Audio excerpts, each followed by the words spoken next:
Caller, you are live on the air. Please tell us your name and where you're calling from. Hey, Rabbi Sanger, this is Michael Purdue again from Baton Rouge. I have a question concerning the virgin birth and why Islam believes in the virgin birth. I understand that they don't draw the same conclusion that Christians do. We all know that the text was altered in Isaiah.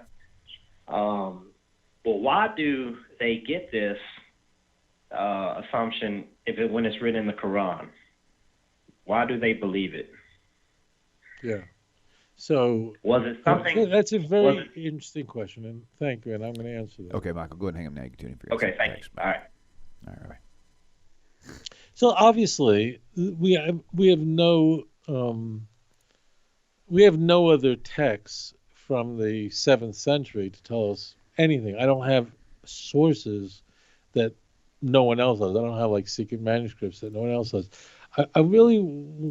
So it's correct that the Quran states explicitly that Isa, which is Jesus, was not just a prophet, but he was a Rasul, which is the highest order of prophets, and that he was born to a Virgin Mary. And in fact, Mary is extolled, and there's a whole surah in her name in the Quran. And Mary is really she is presented even in a way that's higher level than Luke's infancy narrative, where Mary already is presented to us as a high level. I don't have sources for that, so I can't comment on it. When I'm on air, I tell you what I know. I can't make up stuff. You don't need me to do that. But here's what's interesting about Muslims or the Quran and Islamic literature. The point is, they don't do what the Christians do. They don't make up and say it's based on Isaiah. That's what's important. Muslims believe that Jesus, who was a Rasul, a prophet, a high order prophet, and his role was to bring a Sharia, which means a message. It's not really what the word means, but that's how it's understood. It's a message, which means his own book, a message, and essentially that message was for the Jews to keep the Torah and for the Jews to follow God's will. He's not the Son of God or any of those things in Islam. But the key is that the Quran and Muslims are not dumb.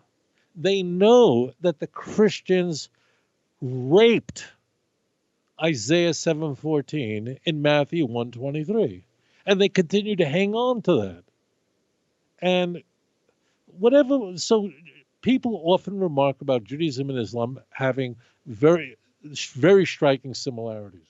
Anyone studying the both obviously is struck by the similarities. Muslims have not missed this part. Okay, everyone has. And to the credit of Islamic writers is that they did not go, and it's based to fulfill what was written by the prophet. Behold, a virgin shall conceive and bear a son, and they will call his name Emmanuel, Matthew 1:23. That's a lie.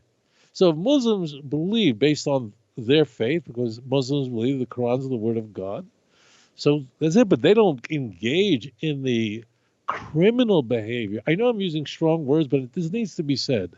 Muslims do not believe that Jesus was born of a virgin because of Matthew 1:23 or because of Luke or because of the proto-gospel of James. No, they believe it because the Quran says it. Fine. Just don't be, the big problem we have with the Christian world is don't play with Tanakh. Don't make up stuff. Don't change and don't corrupt it. So I don't have access to manuscripts. I don't have access to that. But what I can tell you is Islam did not go to Tanakh and say, we're going to change the meaning of Isaiah. In fact, Isaiah, who Muslims all believe was a prophet, is never mentioned in the entire Quran. There are many prophets mentioned in the Quran. Not all, but almost all of them were Jewish. Almost all of them. But Muslims universally consider Yeshayahu, Isaiah, a prophet. They all do. It's not in the Quran. So they don't quote the Quran. So that's the point I can bring out.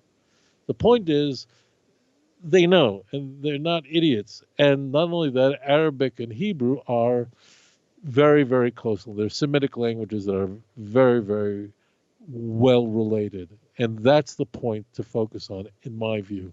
Thank you very much for your question. And William, I wish you a refuah shalema. Yes, and thank you thank all you. for tuning in to this broadcast. I really enjoyed it.